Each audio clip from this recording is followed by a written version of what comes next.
I am here with the executive producer of Say Her, Jared. How are you, sir? I'm doing great, Jeff. How are you? Thank you so much for being here, man. I've been watching course. your interviews for so many years, and you're incredibly Well, we had to get you in the talented. mix. I'm so lucky to be here with you. Well, I've been lucky to get to see Say Her, and it's such a great film. Obviously, I'm from Chicago as well, so I appreciate the Chicago being the character within the film itself as well. Thank you. So very exciting. But what was it about Olympic weightlifting that was like, this is a story I want to tell right now?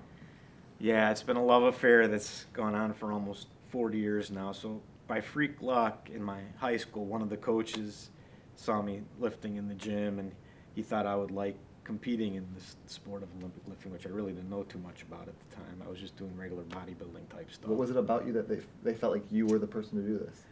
I don't know. He just saw I was like really intense about working out for sports. I just used it as a help for sports, and I just love being in the gym. And he must have seen that and thought I would enjoy working out at this facility called Sayre Park Weightlifting Club, which is one of the legendary gyms in the sport in the whole country. And at that time, this was 1987, there were several Olympians, former and current, training there at the time, and the U.S. Olympic coach was training there. So I find myself at 15 years old in the midst of these elite athletes. Clay, the character that I play in the movie, has a line that, training with these folks was like, playing football with Walter Payton or basketball with Michael Jordan or tennis with Venus and Serena Williams. And that's what it felt like. I'm on a platform with the U.S. Olympic coach coaching me, and I have one Olympian on one side, another Olympian on the other side, and they've just put in 10 years of incredible hard work and technique work and just grit to get to the level that they're at. And they're just so nice and giving and supportive, and we're just these incredible mentors, not only my coach Roger Nielsen, also the lifters there. So Rich Schutz was an Olympian, Jeff Michael was an Olympian, Mike Karshut was already past his Olympic prime, but he was an Olympian. John Kim was my buddy from my high school, who was already training there, that also knew the coach in high school, and he drove me every day.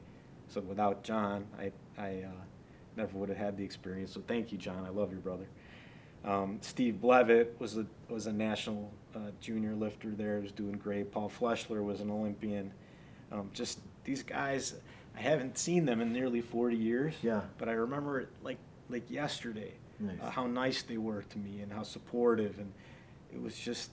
Were you intimidated being around these great athletes? No, just from day one, they just made me feel like a little brother. That's good. And they were such nice mentors, and they teach you. I like to learn by watching. I don't like to be told what to do, and just by watching how they acted and treated everybody. And they're really funny too and fun, which is something I needed. I was kind of an uptight, serious, shy kid. So I just learned so much from them, how to be a good person just by watching them, and how to be great at something. I'll never be great at anything like they were, like just to be around these. They were athletes of the century, most of these guys. And now, the women, at that time there weren't a lot of women in the sport. Now we have one of the most talented women's teams in the entire world. Kate Viber, she was a silver medalist in Tokyo. Maddie Rogers is a wonderful athlete. Jordan Dela Cruz, who's in the movie, she is an Olympian in Tokyo, and hopefully she'll be in Paris. And so many other great female lifters. Abby Raymond, she's a younger lifter that's hopefully a 2028 hopeful. She trains with Mike Gattone in Libertyville, which is a suburb of Chicago. And now Mike Gattone, he's the Olympic coach, and he was training with me at that time too. He was a competitor. Oh, wow. Now he's the Olympic coach that came out of Sayre Park. So he's still in the industry. Still in the industry, and so loved and so amazing at what he does. And the cool thing is, so he's got this great girls team. Abby is one of them, and she's hopefully going to be in 2028. She's an incredible lifter and even better person. She's a wonderful ambassador for the sport. He's got a girls team from like ages 10 and up, and a lot of them are national champs at the junior level. So I'm seeing that same spirit that I saw as a little kid. Now he carried it with him, and now these girls are having the same experience that I had. And hopefully 40 years from now, they'll be glowing about what a wonderful time they had with all these great coaches and mentors. So yeah, it's just, I love the sport so much, and CrossFit helped get it out there, and hopefully this movie will we'll share the love. So beyond the recreation that you were doing with these athletes, did you compete or have you competed yourself? So I competed briefly that year in 1987, probably for about 6 or 8 months, mostly Midwestern meets. One cool meet was we went to the Prairie State Games, which was like the state championships at that time. Mm-hmm. And I think I won a bronze medal there, which was kind of fun. Hey. But the best memory about that trip is it was at University of Illinois at Champaign, and we ended up out on the football field messing around one day, and Jeff and Rich, the two Olympians, found out that I was a track guy, and they challenged me to a 40-yard dash. And I beat them, which was not a big deal because I was a skinny track kid, 15 years old, and they were these big, burly weightlifter guys. You had less to hold on to. Yes, but so I was so excited that for the rest of my life I could tell everyone I beat 2 Olympians in the 40, but I didn't have to tell them they weren't track and field Olympians, but now the cat's out of the bag. Can you speak to Roger being a mentor to you and becoming the person that you are today? Like, how did he have responsibility in that? Yeah, so Roger, this is the type of stuff that he did for me, and not just me, everybody else. I couldn't afford having a weight set, so he gave me this beautiful weight set to have in my grandmother's house so I could train on the days that I couldn't get to Sayre Park. You know, he paid for your meets if you couldn't afford the fee. He'd get weightlifting shoes for you and singlets and other competition gear. You take care of your transportation. And just was a very calm, knowledgeable, very level-headed coach that wanted all his lifters to do good, and he put the same amount of love and effort into me, this young kid with no experience, just starting out, as he was to the Olympians. And you carry that with you forever. And one of the things I found out, he kept it on the down low. I didn't know right away, but at the same time, he's being this wonderful mentor and coach and the head Olympic coach and just pushing forward the movement in a very obscure sport at the time. Pushing it out into the world and making the U.S. a competitor. He's an active special agent in the FBI. I think he was head of the entire fitness program for the FBI. He was a weapons instructor, defense tactics instructor, and did, I'm sure, a bunch of other things. And I didn't even know about that half the time I was training. Was he vocal about it, or was he pretty quiet about it? No, he kept it on the down low. He didn't want to share it. Sure. But the older guys eventually told me. So here's this guy serving his country at the highest level as an FBI agent. And you know, the head of this incredible sport, which he wasn't getting paid much money for to promote and coach. He did it out of pure love. And I never forget what he did for me. And just to be around greatness, to see what true greatness is, it's just something you carry with you forever. Well, and say her, Fred is the mentor to Clay. So was this based off of Roger? Yeah, so Fred's kind of an imaginary icon, but he has the heart of Roger, huge, big heart, and it's funny. I'll tell you a funny story about Roger. One more story. So we're at a bar in Minnesota, and I'm at the age of 15, so the statute of limitations is up. It's okay, Roger, you're not getting in trouble. And this was in Minnesota. We were finishing up a meet, and everyone went drinking, and there was someone associated with the meet that the guys knew was there, a big guy, and he was getting kind of rowdy. And these Olympians were such good guys. Instead of causing a barroom brawl, they just kind of joked around with him, and they lifted up his chair, and he was probably like 350 pounds, lifted it up like it was nothing, and just gently brought him outside and set him outside on the stairs and closed the door behind him. And this whole time, Roger is looking at me, like kind of eyeing me up and down, analyzing me, and I couldn't figure out at the time because I didn't know he was in the FBI at that particular time. And he just looked at me and he said, "Interesting," very calm. And I realized later that he was probably scoping me out to see if I could be an FBI agent. Sounds like you were passing, too. Like, it seems like he was interested potentially. This was tryouts, and you didn't even know it. Yeah, and then the horrible thing is I quit on him because I was too obsessed with it at 15 years old. I didn't know how to balance. All I wanted to do was lift and compete and train. And I had to go to school, and I couldn't study because I was so obsessed with it. So I quit on him, and he was so mad at me that I quit. And I could have been the head of the FBI if I wouldn't have quit on him. But then you would never have made Say Her and be this filmmaker that you are. That's true, yeah. So let's take the wins where we get them. Yep. Yeah, but you know, I'm curious, when it comes to Randy DeBoer, the actor that plays Fred, how did that casting come about for you? That's a great story. So, as you know, for more decades than I care to mention, I've been living a dual life as a civil engineer and a filmmaker. And Randy and I worked together in the engineering world for a few years. And I used to joke with him because he always had this presence about him, where he just didn't care what anyone thought, and he just paid attention to him. He just had that presence, and he this very genuine Chicago guy. And I always would tease him when I go out to the construction site and see him and say, "Hey, Randy, one day I'm going to make a movie. I'm going to put you in it." And he would just laugh. And I used to call him Clark Gable whenever I saw him. Gone with the wind. Yeah. That's a compliment. It's a good-looking old actor. Yeah, so I don't think he knew I was serious, but when I wrote this particular role for him, and I talked to him about it, and he jumped right in, and he did a great job. And the reason he was so right for it is, as an engineer, at 50 years into the industry, he was still always doing an incredible job, whether it was raining, or whether it was snowing, or whether it's 10 degrees out, or whether it's 100 and sunny. He's out there making sure that the bridge he's working on or the road he's working on is going to be the best project ever. And Yeah. just the credit to taxpayers will love him for everything that he did. And yeah, just that mentality he had, that integrity and the hard work, it just tied in with the weightlifting community that I love so much, because they have all those qualities. And he was just perfect for him. And it was like an episode from the Brady Bunch, where the producer is out in the parking lot and he sees one of the kids and he frames him up and says, "I'm going to make you a star." That's what I told Randy. Nice. So when it comes to the heaviness of this film, obviously it's a very heavy film. Yeah. It's very serious, but the lightheartedness behind the scenes. Can you tell me really quick a couple stories of the fun that you had with your cast and crew?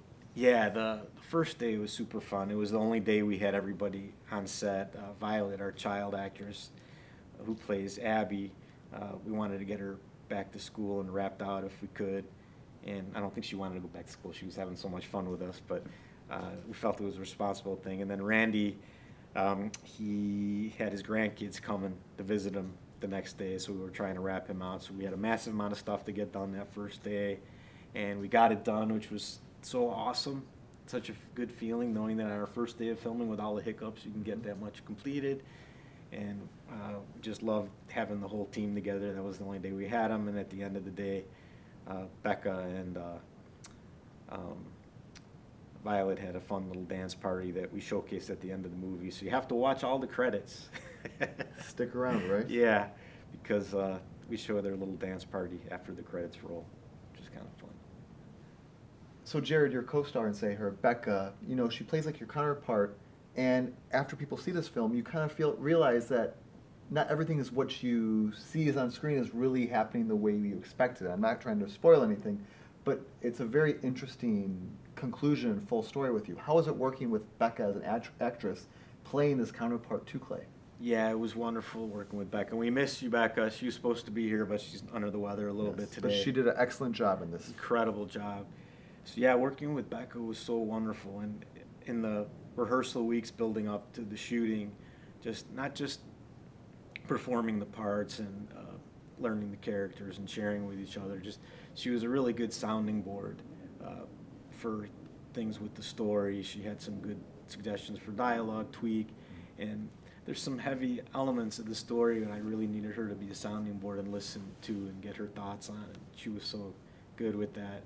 But yeah, it's just an amazing performance, and in a sense, Becca and Mo are one with Clay and Jared. It's just that the characters are so intertwined. Absolutely. And yeah, I couldn't have done it without her. She brought so much beauty.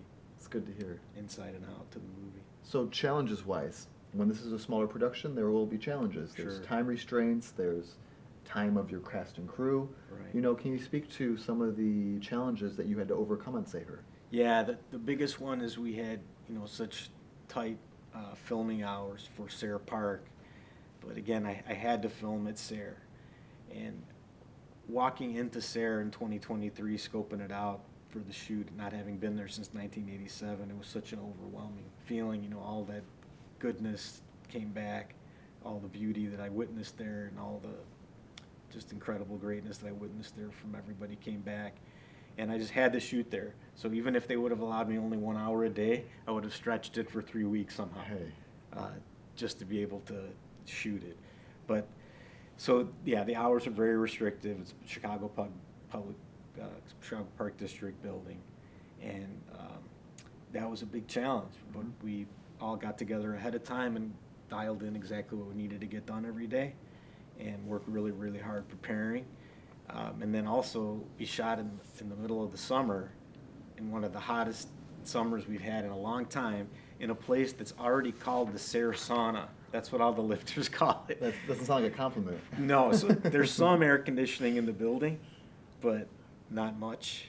And you felt it. It was okay for me because I'm Because the sweating. intensity of most Clay doing these workouts, it makes sense. But Yeah. does Becca need to be sweaty? Maybe It was not? tough on everybody else, and it was tough on Mike. Sure. He worked so hard. Did he not get? Did you have drips on the camera lens every once in a while? No, Mike was soaking wet though. He was doing the work of 10 people to begin with. Well, between the lifting and the sweating, you're losing a lot of those toxins. Hey, it's a Yeah. win-win. It sounds like. Yeah, so that was the toughest part. Like, technical wise, Mike's a MacGyver. Any sound issue that came up, he just solves those things on the fly. And there's no movie without Mike. He's incredible. So, is the film somewhat autobiographical, or is this kind of loosely based? It's a great question. A lot of my friends that are hearing about the movie are asking that question too. So I kind of look at my life as bearing witness to the good that other people are doing. So in the weightlifting world, I was never Olympian. I was never a national champion. I never did any of that stuff. But I was able to witness all these other wonderful athletes and coaches and organizations like USA Weightlifting and everything they're doing to support the lifters and coaches.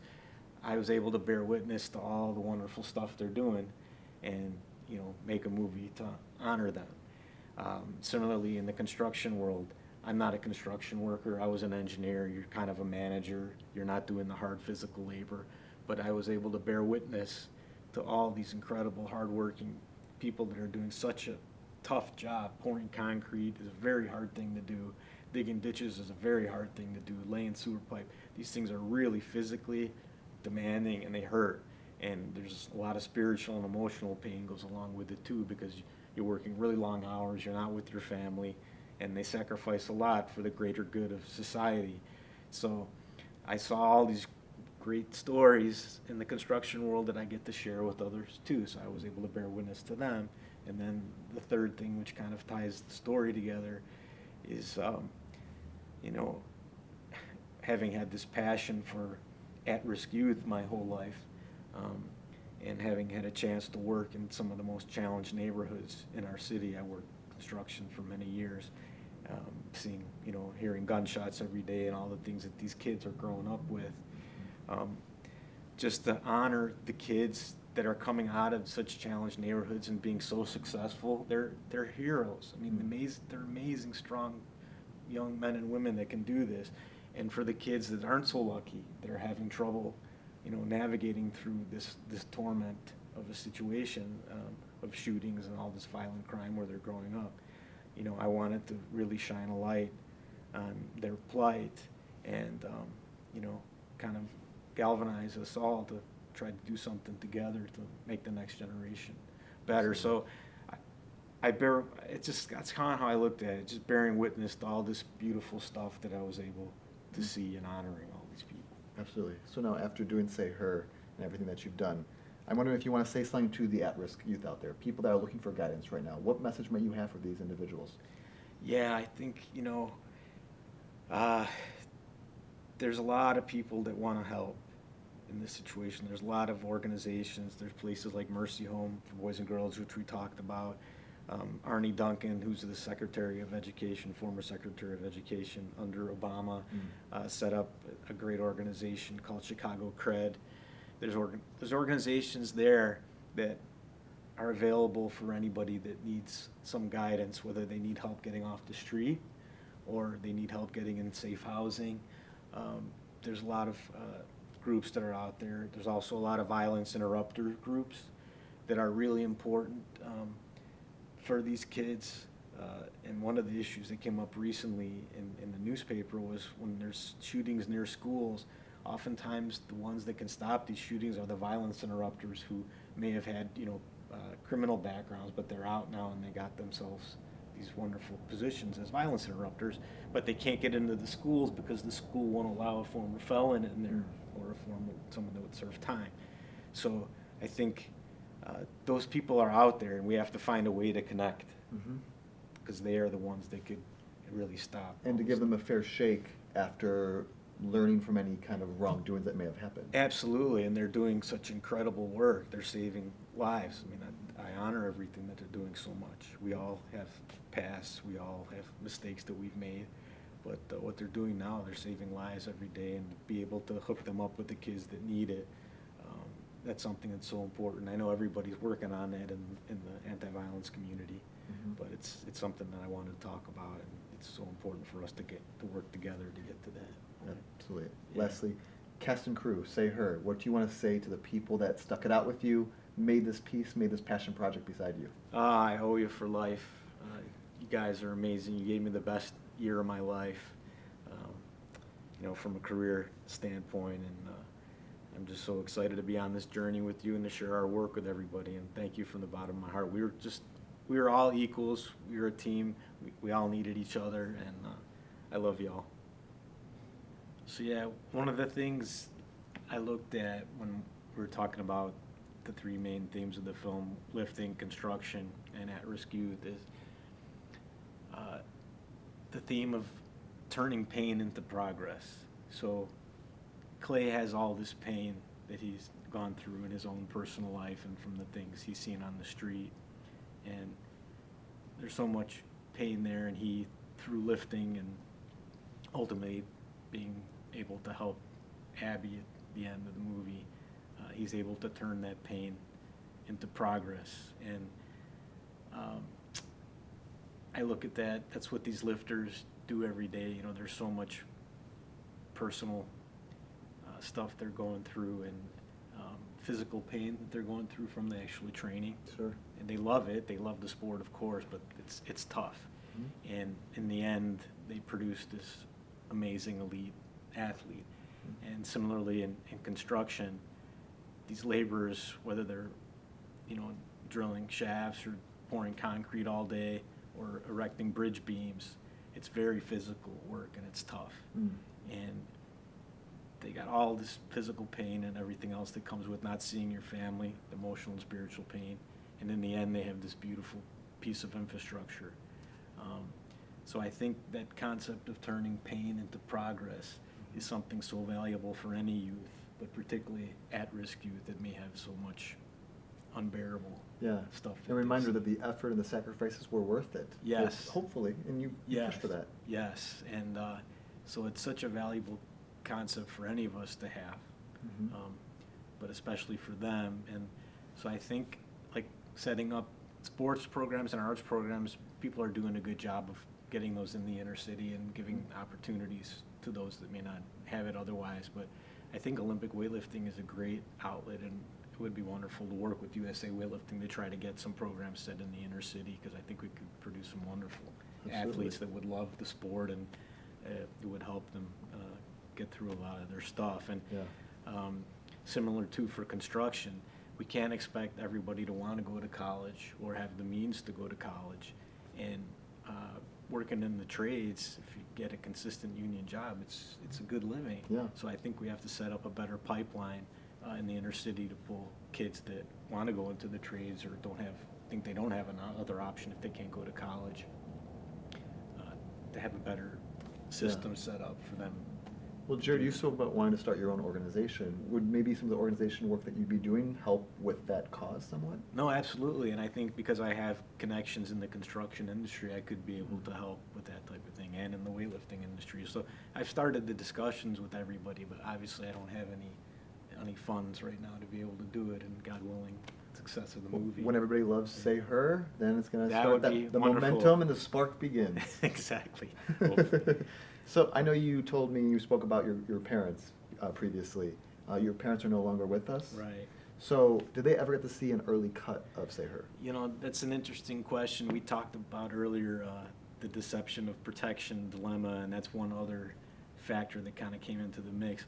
My parents were always scared of the film industry because they know how hard it is of a journey and that a lot of people are not successful. So because of everything that they were going through, I didn't share with them even that I was still making movies. I think they knew I had a production company still, but I didn't talk much about it.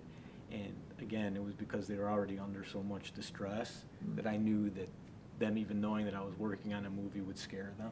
Sure. And I didn't want to add any more to the burden that they already had. But I know they're watching, from above, and they'll be excited about it. But yeah, I just had to protect them. Fair, but you would Yeah. hope that they're maybe watching from above, proud on what Yeah, the they'll be status. proud. They'll be proud. And that actually brings up an interesting point. When Becca and I first started talking about her and the role, she saw a lot of parallels with Clay and Mo's story to the film industry, how sometimes you work so many years, decades, and you never have a chance to get your work seen or get the type of role that you want. And she identified with the journey in that respect, which I thought was interesting. Well, I hope though she sees, say, her as a potential catalyst to get her on the radar in the way she hopes. Absolutely, she's a very talented person and wonderful to work with, and yeah, I'd be so grateful for any opportunity she continues to get afterwards. And it could be said for any industry, you want to be good in or have success in. Entertainment is not the only, and sports are not the only hardest industries, but I appreciated that she saw that parallel. Absolutely. Yeah. And what is it about entertainment? They can even say Hollywood, obviously they were in Chicago, but Hollywood in general, entertainment, that makes this story something that needs to be talked about, needs to get attention towards. Yeah, it's it's just back to that connection thing. What's our purpose here? Why are we here? And to me, like I said before, it's just to love on everyone and everything that we see. And I think we got to start practicing that more, because a lot of what we do as human beings is very self-serving. And I think a lot of the issues we're talking about with the film point outward, and that's how we all have to be thinking to connect more with each other. Absolutely. Yeah. How about entertainment value-wise? Obviously, this is a film, but films can be sometimes the best medium to get messages across, because people will actually pay attention. Right. So what is it about filmmaking that maybe news and world leaders maybe can't get across, but a film like, say, her can? Yeah, I think it's you're touching the heart. You're trying to make that heart-to-heart connection with the viewer, and you bring up an important point, actually, because all the things we're talking about, trying to connect with others and have self-improvement and turn pain into progress, it goes further than even just the at-risk youth issue. We still have wars in 2024, and it's hard to believe that we can't sit down at the table before tens of thousands of people are killed, when you have to sit down at the table at some point. Yeah. And that's a hard thing. And that's, again, it all boils down to, what do we want to give our children, the kids being born today? We need to give them a much better society than what we're entering now. We have so many blessings. I'm not saying that we don't. We're so Sure. blessed, and we've come along so far as human beings, but we really need to take a hard look and work together to give kids being born today a shot at a much more fun and joyful and peaceful and satisfying life. Absolutely. So beyond, say, her, beyond the potential organization that you're going to be putting together, what's the type of stories that you want to tell next? What's the type of films, what's the type of projects that you want to do if and when this has favorable attention on people, say, her? No, I appreciate that. So, as you know, I've had a feature film which actually is set mostly at Nursing Home for Boys and Girls, called Open Roads, and that's been in development for a long time. And we've had some interest, so the hope is, we get this movie out there and people are enjoying it, and I get a chance to make that, to continue to shine a light on the, civic work that I'd like to see done. Absolutely. Yeah, through the arts. And lastly, what are you enjoying about 2024, 2023, last year as well, filmmaking that is maybe different or greater today than maybe you would have done this 10, 20 years ago? What is it about the technology? What is it about the world we're in that maybe makes this more of a benefit to tell a story like, say, her? That's actually a very good question. technology-wise, I'm so dependent on Michael. And without him, I'd be nowhere. But, with each passing year, the fire to love more and to help more and to do more good, it builds. So while I was on fire 10 years ago and 20 years ago, that fire burns and it gets stronger all the time, and I hope it always will. Absolutely. Yeah. So Jared, what do you want to say to other filmmakers out there that are maybe struggling to get the projects they want made, have a vision but don't know how to execute it? What do you want to say to people that are going to see the execution of Say Her and hope to follow in your footsteps? That's a great question. Throughout, the development process and production, I really thought a lot about other filmmakers and those in the industry that maybe just aren't at the point where they have anything funded yet, or don't have a project that really has their heart. Because I remember those years, it's been decades to get to this point where I was able to finally make a feature. And I remember the nights you're up crying and you're frustrated and you're sad and you're angry, and it hurts so much because you so badly want to work in this industry. You love it so much and you just can't find your way in. I just want to say that I shared this film with them, every moment of it, because I was thinking about them throughout it. And when one of us gets something done, we all get it done. And it's really dedicated to them. I'm curious then too, what would you say to the early Jared filmmaker that was having one of the darkest moments, being like, I can't do this, I'm done? And if you could speak to him now with everything that you've been able to accomplish with Say Her, what would you say to that Jared as a supportive message to keep going? That's a great question. Yeah, I would just say to stay patient, which is hard, and to kind of let go. For me, I'm a religious person, so I just let go and let things unfold. But even for someone that's not religious, I think if you're working hard at something that really is trying to share something good, that ultimately things will pan out. It just sometimes takes a lot of years, unfortunately. The good things take time. They do, yeah. That's good. Yeah, so I think one of the reasons that the at-risk youth issue has been so big on my heart, not just from working in the troubled areas for many years, but my granddad, I never met my granddad, Jared Kirchheimer, but I heard from everybody that knew him what a wonderful person that he was. And he, at 13, his parents were really poor and they were in Germany, and they kicked him out and said, go get a job and go find your way because we can't take care of you. And I think there was some physical abuse at home too. And he ended up as an apprentice to a baker, and that baker beat him up, so somehow he got out of that situation, and he ended up here in the States on his own, like 15 or 16, and made a life for himself. It was a simple life, but he took care of his family, and like I said, I heard that he was just this wonderful, amazing person. So I look at that, and I know there's a lot of stories like that in the world, and it just shows you that however dark your situation might be, there's a chance to have a light at the end of the tunnel. And I think about him often, even though I never met him. And do you feel you almost just by blood you kind of carry him with you, even though you never met him? yeah, I do. I do. I remember once I was getting my car repaired. I was like 20 years old, and there was a guy in there. He had this huge white beard, and he reminded me of Santa Claus. And he heard them call my name to go pick up my keys. And he looked at me and he's like, "Do you know Jared Kirchheimer?" And I said, "No, I never met him. That was my granddad." And he told me, he said, he was the most loving, generous person I ever met. It was kind of a surreal.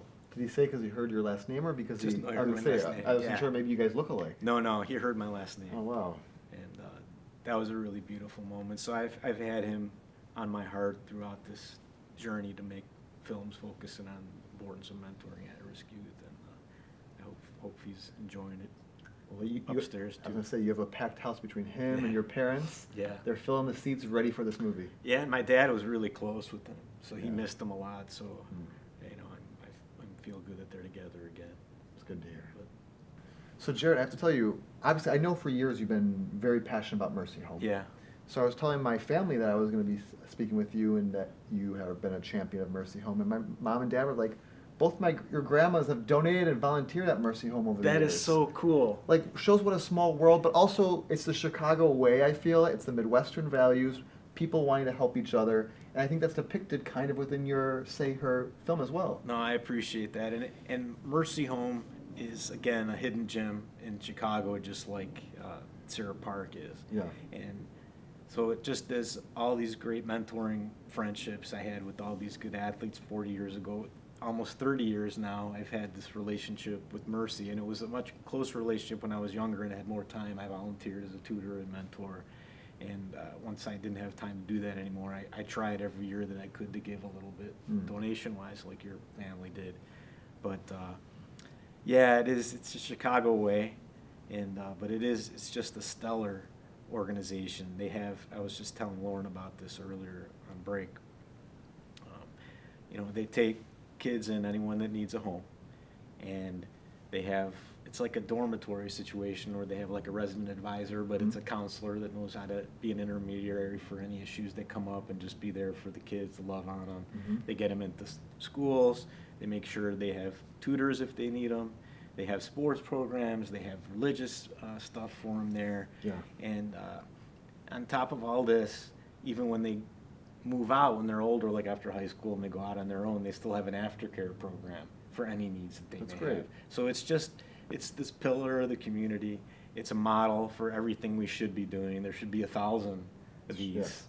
And that's, like I said, that's one of the reasons I wanted to make the movie, to shine the light on this wonderful place and hopefully blow up, everybody, the public's involvement in amazing organizations like that. But that's so cool to learn about your Isn't family. that cool? It's such a nice thing Yeah. to know. Thanks for sharing Yeah, that. of course. So back to Clay. He has a lot of different relationships. His personal, his family are shown. Did you take anything from your own personal life and add it into Clay, or at least learn from how you wanted to put it out there as Clay?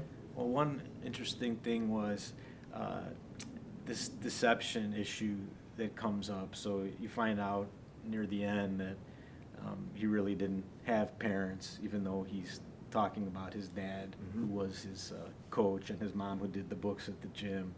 And he obviously invented Mo to be a catalyst for him to have a conversation to move on with his life, even though it's a delusion conversation, but it's a conversation nonetheless. So my parents, who were the most amazing people, just most hardworking, sweetest people,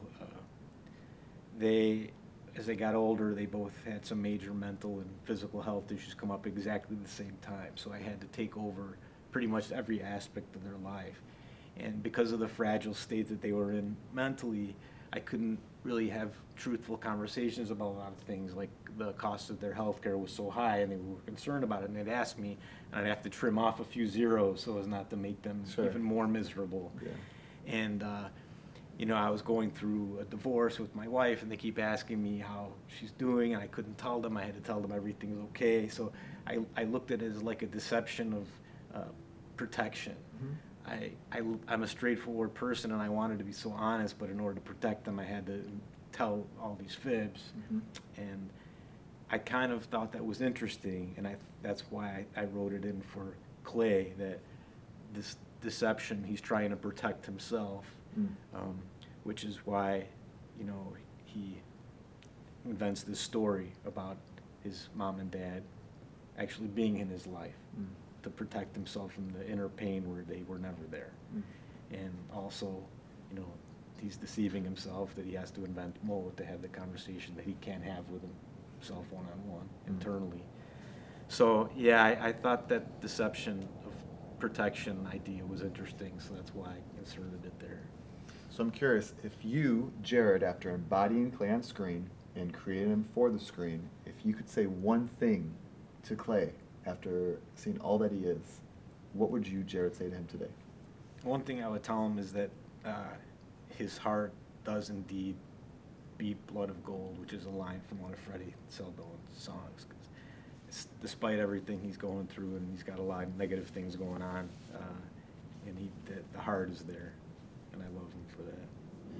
So going back to Mercy Home, again, there's a lot of great causes out there. what does make it so unique even today? Obviously, it has a long legacy. Yeah. But what continues to make it so pivotal within our community? Yeah, really just those core qualities that can take a kid from off the street or from a troubled home and just carry them all the way through to graduating high school and beyond, and just swarming them with so much love, counseling, and the live-in advisors that they have. They have a therapy dog. They have this great tutoring mentor program, which I was fortunate to be a part of for a few years, and sports programs, and they just flood these kids with love from every angle. And I don't want to sound like a 70s hippie, but love is the answer for everything. It's the most powerful force in the universe, and I'll bring this up. And we talked a little bit earlier about having seen violence firsthand on the streets. In the neighborhood that I worked in quite often, and there were shootings pretty much every day, at least you would hear the gunshots if it wasn't up close. There was a crossing guard that had like 10 kids come his way, and there was an ice cream truck there. And he bought ice cream for every kid. I watched that, and I couldn't believe it. It was one of the most beautiful, it's a very beautiful moment. And just that generosity and no thought about it, just of course I just to show you that all the violence going on and all these kids are going through, the most powerful thing that day, and I carry this with me all these years, that power of love is the most important power, and it can mow down any of this evil, but it takes a whole community to come together, like we talked about, the police, schools, residents in the community, to really identify these kids at a young age that are struggling, in the hopes that they can choose the right paths when times come. And to be honest, getting back to Mercy Home, we may have to do something really out of the box, like have Mercy Home communities for entire families, like have builders build these communities for families that feel like they can't get out of the neighborhood because they don't have opportunities for jobs. So not just children and teens. Yeah, we may have to pull entire families out and set them up in like a Mercy Home environment that treats the entire family. And it's a very costly thing,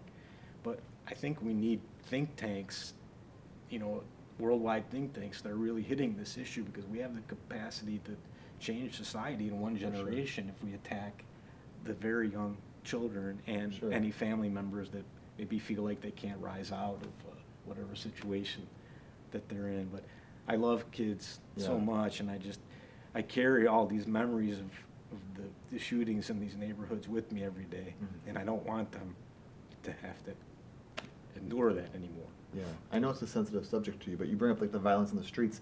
Were there other observations? Obviously, we live in a sometimes very happy time, and also a very conflicted time within our world and society today. Did you bring certain observations to, say, her in the story that you're seeing in real life? Yeah, a little bit less, traumatic is I didn't want any of the characters to have like a cell phone or an iPad or an iPod or any technology, because I feel like, and I'm guilty of it too, being on the phone all the time, but I feel like we need that one-on-one interaction and really to connect with each other more. And that's the reason I wanted no technology in the characters. And it's ironically, Clay doesn't talk that much to anybody else, but it really allowed him to be alone with his thoughts. And I think the more we're alone with our thoughts, to me, I've just always had the philosophy that every moment we're so blessed to be alive. This breath we're taking, this conversation that we're having, the sense of peace that I have right now, being here with you and Mike and Lauren, and being in this atmosphere of love. It's such a blessing, and I don't take any moment for granted. And if we would try to spend, as many moments as we can trying to improve ourselves. I have so many things wrong with me that I want to improve, but I've improved on so many things. And it's a lifetime journey of improvement. And I think if we all work, kind of take ourselves away from our phones and all distractions, and kind of just do some spiritual surgery on ourselves and try to get a little bit better each day, I think the world becomes a much better place, because it all reflects out to other people. I agree. So when people have the joy of seeing, say, her on the screen, no matter what screen that may be, what is your greatest hope that people feel, walk away with, do after seeing the story? Yeah, my hope is, number one, that they feel the urgency of the at-risk youth issue, and that they would be motivated to try to get out there and do whatever they can. I know everyone's busy with families and their own issues and stuff like that, but really to try to galvanize our whole community together and try to make things better for the next generation of kids. And I want people to realize and love on all these amazing Olympic athletes that kind of have been flying under the radar for many years. It's such an amazing sport, and such wonderful individuals are a part of it. And I'm just so excited to kind of showcase the sport to everyone. And I hope that they will support them, this coming Olympics in Paris and beyond. And the last thing we kind of talk about in the movie is this honoring the blue-collar trades. And I really like the way the weightlifting and construction tied together, because they just have these incredible, amazing work ethic, and they're both worlds are unsung heroes. And as long as we're on that topic, I just wanted to say I had a chance to work, as an engineer on a project for 10 years called the Jane Byrne Interchange here in Chicago. It was almost $1 billion. And that type of project, it goes 7 days a week, nights included, because it's all the major expressways coming into the city, and you have to keep them open, so there's a thoroughfare, going into Chicago, and people can go to business and make a living, and business keep going. And so you have to push a lot of the work to nights and weekends, because you can close more lanes on nights and weekends. So the labor force, the actual people doing the work, pouring the concrete and erecting bridge beams and all that stuff, which is really, really tough physical work, they're working around the clock, and sometimes 30-hour shifts. You're not supposed to say that, but they do, to get things done. And they're sacrificing for 10 years of their life, no family. They're just obsessed with getting this billion-dollar project built, and their schedules are so messed up, and they're not sleeping. And at the end, we as a community get this beautiful piece of infrastructure that makes our life better and makes us get faster to work, and we get to ride on a new road with no potholes, see these beautiful interchange ramps. And but it's not overnight. It takes a lot of people and time and energy. And those 10 years, all those laborers involved, they're sacrificing so much, not seeing their families, not sleeping, and physical pain from the work. So I really tied the lifter community to the construction community, particularly on a job like that. Absolutely. Where they're just all-consuming. You're overcoming so much physical, emotional, and spiritual pain. Yeah. And in the end, you get this beautiful piece of work for the community. In one case, it's an interchange. In another case, it's this beautiful Olympian that gets to honor their country, and we get to so all the hard work is ultimately, hopefully, worth it.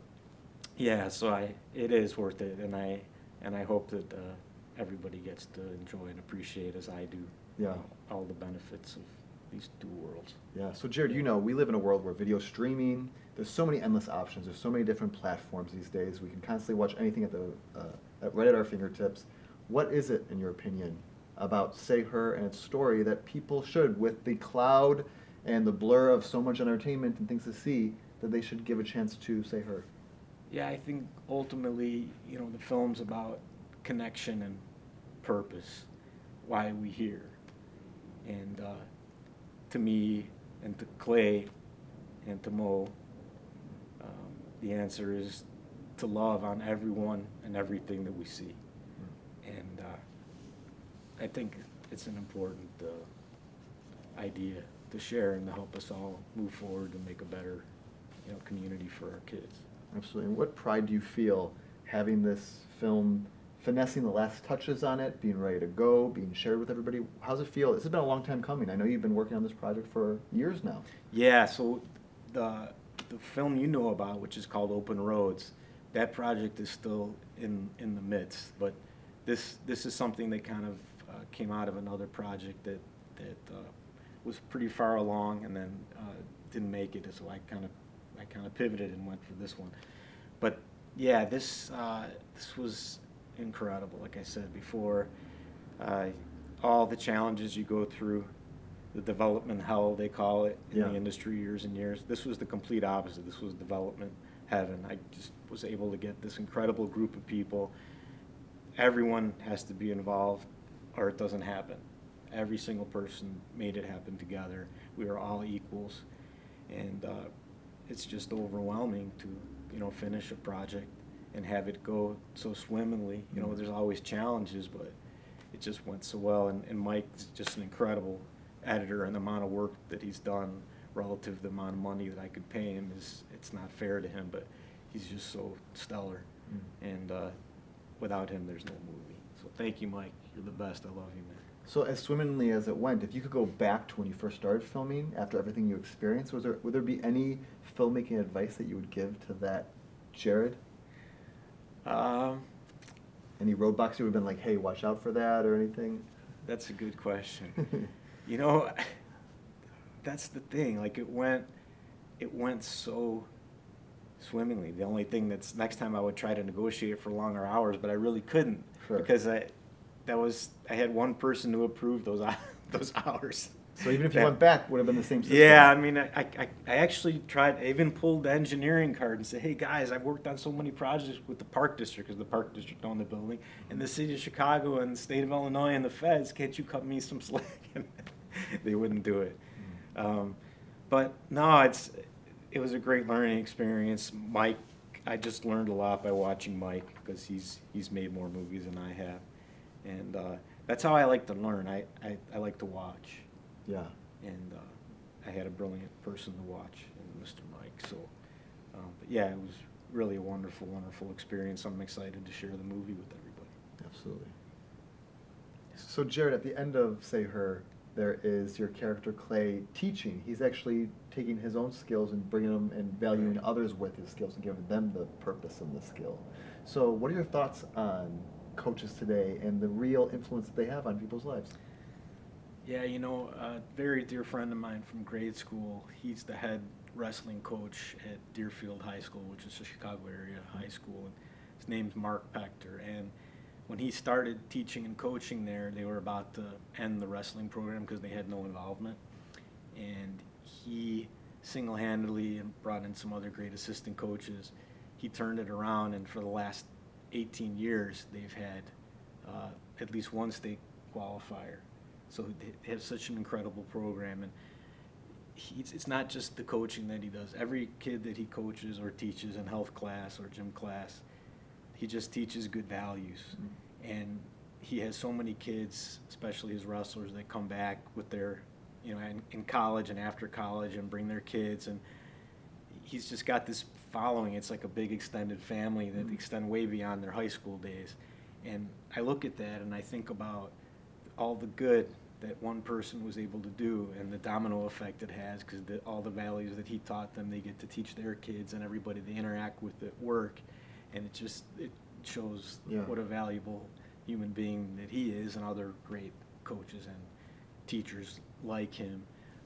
And at the end, it's so wonderful that you know, Abby gets to live Clay's dream and go to the Olympics. And he passes on a skill with purpose, gives it to somebody else, very selfless. Yes, and just joyful. You can see in the montage that we put together all the smiles and how much he enjoys working with her as Fred is giving the narrative and kind of revealing and tying the whole movie together.